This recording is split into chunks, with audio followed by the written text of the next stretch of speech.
నమస్కారం yes news కి స్వాగతం. ఈనాటి వార్తా విశేషాలు. ఇన్సూరెన్స్ డబ్బుల కోసం కట్టుకున్న భార్యను దారుణంగా కొట్టి హత్య చేసి ఉరివేసుకున్నట్టు చిత్రీకరించి ప్రయత్నించిన ఘటన ఖమ్మం జిల్లాలో సంచలనం సృష్టించింది. ప్రేమించి పెళ్లి చేసుకున్న భర్తే కాలయముడిగా మారాడు. ఖమ్మం జిల్లా తిరుమలయ్యపాలెం మండలం పాతర్లపాడు స్టేజి దగ్గరలోని గోల్ తండాలో ఈ విషాద ఘటన చోటు చేసుకుంది. భార్యను చిత్రహింసలు పెట్టి భర్త హత్య చేశారు. మీనాక్షి, శివాజీ భార్య భర్తలు. అయితే శివాజీ కరెంటు కాంట్రాక్టర్ పనులు చేస్తూ భార్య గృహిణిగా ఉన్నారు. శివాజీ తన భార్య పేరు మీదే కాంట్రాక్టర్ రిజిస్ట్రేషన్ చేసి పనులు చేస్తున్నారు. శివాజీ భార్య మీనాక్షిని ప్రేమించి పెళ్లి చేసుకున్నారు. భార్య మీనాక్షికి అంతకుముందు వేరే అతనితో పెళ్లైంది. కానీ అతనిని వదిలేసి మరి ప్రేమించిన వ్యక్తి శివాజీతో వివాహం చేసుకుని జీవిస్తోంది. వీరిద్దరి మధ్య గత కొంతకాలంగా తరచూ గొడవలు జరిగేవి. ఆ సమయంలోనే శివాజీ క్రూరంగా ప్రవర్తిస్తూ భార్య మీనాక్షిని అనేక రకాలుగా చిత్రహింసలు పెడుతూ అప్పుడప్పుడు కొడుతూ ఉండేవాడని బంధువులు చెబుతున్నారు. భార్య మీనాక్షి పేరు మీద 80 లక్షల రూపాయల ఇల్లు, దానిపై ₹1 కోటి ఇన్సూరెన్స్ ఉందని స్థానికులు చెబుతున్నారు. ఆమెను చంపితే హౌస్ లోన్ మాఫీ అవుతుంది. అదేవిధంగా ఇన్సూరెన్స్ వస్తుందని ఆ ఆలోచనని మనసులో పెట్టుకుని ఆమెను చిత్రహింసలు పెడుతూ నిన్ను చంపితే నాకు ఇన్సూరెన్స్ వస్తుంది, హౌస్ లోన్ కూడా మాఫీ అవుతుందని తరచూ ఆమెతో అనేవాడని స్థానికులు చెబుతున్నారు. ఈ రోజు ఆమెను హత్య చేసి ఊరేసుకున్నట్లుగా చిత్రీకరించి నిందితుడు పరారయ్యాడు. కేవలం ఇన్సూరెన్స్ కోసం, డబ్బు కోసం ఇంత పని చేయడం దారుణమని స్థానికులు, గ్రామస్తులు వాపోతున్నారు.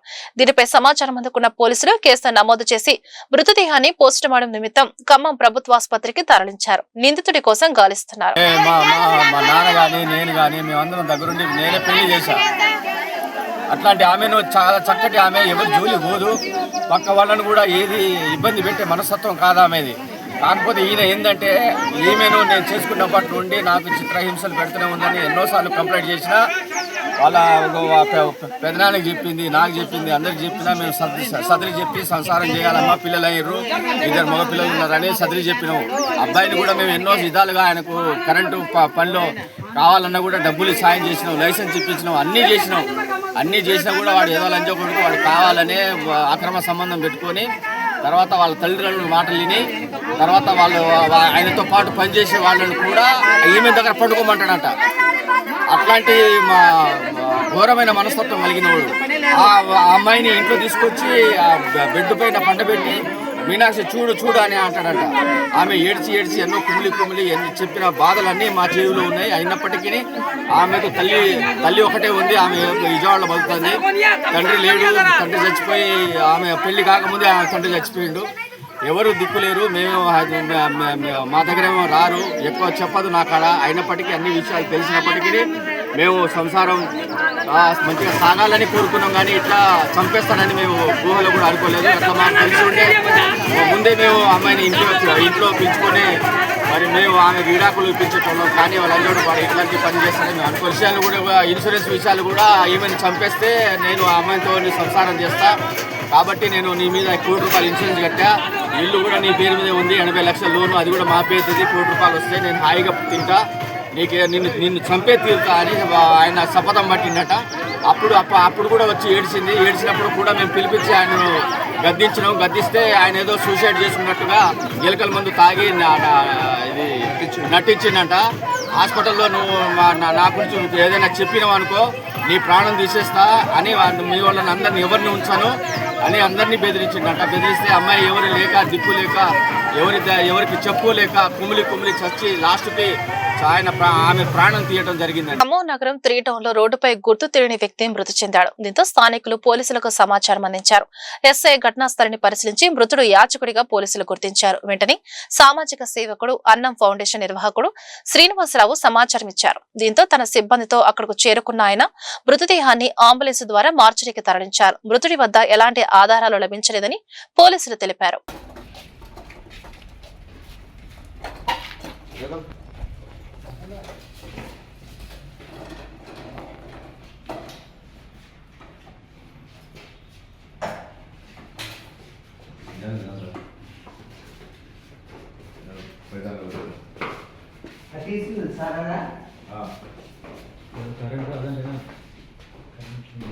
రాదంట మరి 12 11 ఖమ్మం జిల్లా కల్లూరు మండలం బోడెమల్లె గ్రామం సమీపంలో ఆవులను ఢీకొట్టిన బైకిస్టుకు తీవ్ర గాయాలయ్యి అక్కడికక్కడే మృతి చెందడంతో చెన్నూరు గ్రామంలో విషాద ఛాయలు అలుముకున్నాయి.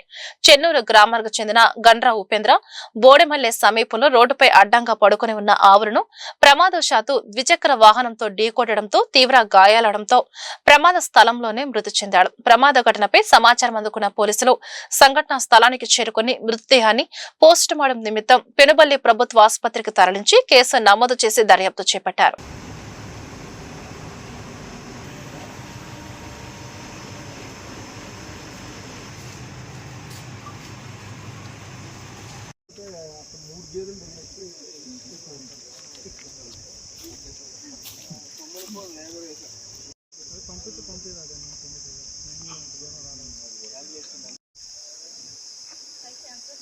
ఈజీ మనీకి అలవాటు పడ్డ ఇద్దరు యువకులు పోలీసులమంటూ దారి దోపిడీకి పాల్పడడంతో చివరికి పోలీసులకు పట్టుబడి కటకటాల పాలయ్యారు.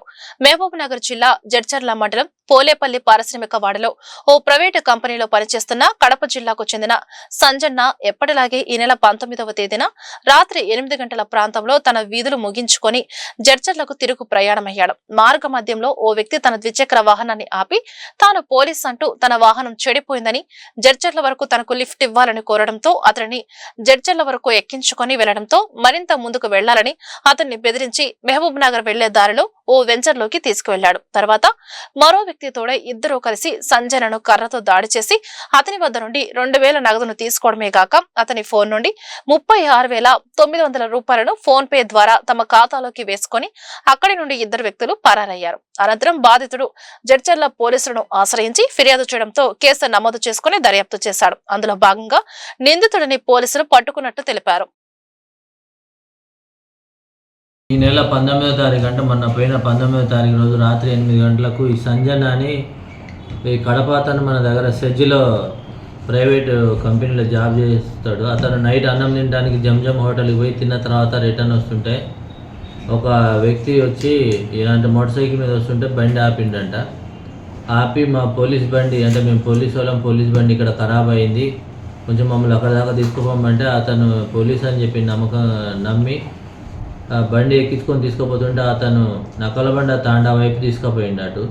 తీసుకుపోయిన తర్వాత వాడికి పోయిన తర్వాత ఇంకొక అతను వచ్చిండు. ఇద్దరు అతన్ని కొట్టి ఆ దగ్గర ఉన్న 2000 రూపాయలు తీసుకొని మళ్ళీ ఫోన్పేలో 36,690 రూపాయలు ఫోన్పే కొట్టించుకొని పంపించేస్తే అతను వచ్చి ఆ సంజన అనే అతను వచ్చి మన పోలీస్ స్టేషన్లో దరఖాస్తు ఇస్తే మన ఇన్స్పెక్టర్ అండ్ ఎస్ఐ గారు వీళ్ళ టీము మొత్తం వెరిఫై చేసి ఈరోజు వెహికల్ చెక్ చేస్తుంటే మన అనుమానాస్పదంగా ఇద్దరు దొరికితే వాళ్ళని పట్టుకొచ్చి ఇంటరాగేషన్ చేయడం జరిగింది. చేస్తే వాళ్ళు ఇద్దరు ఒప్పుకున్నారు. ఒక అతని పేరు అప్పన్న, ఒక అతని పేరు రాకేష్. మనలో ఈ ఇద్దరు మహబూబ్నగర్ వ్యక్తులు, పైసలు గుట్ట ఒక అతను, ఒక గడ్డంపల్లి ఎనుగొండ, వీళ్ళిద్దరు నేరాన్ని ఒప్పుకున్నారు. వాళ్ళ దగ్గర నుంచి డబ్బులు కూడా 29,000 రికవర్ చేయడం జరిగింది. వాళ్ళ స్కూటీ ఉంది, ఆ స్కూటీని కూడా రికవర్ చేయడం జరిగింది. ఈరోజు అరెస్ట్ చేసిన ఒక ఫోన్ కూడా రికవర్ చేయడం జరిగింది. సీజ్ చేసిన ఫోను. ఈ వార్తలు ఇంతటితో సమాప్తం. నమస్కారం.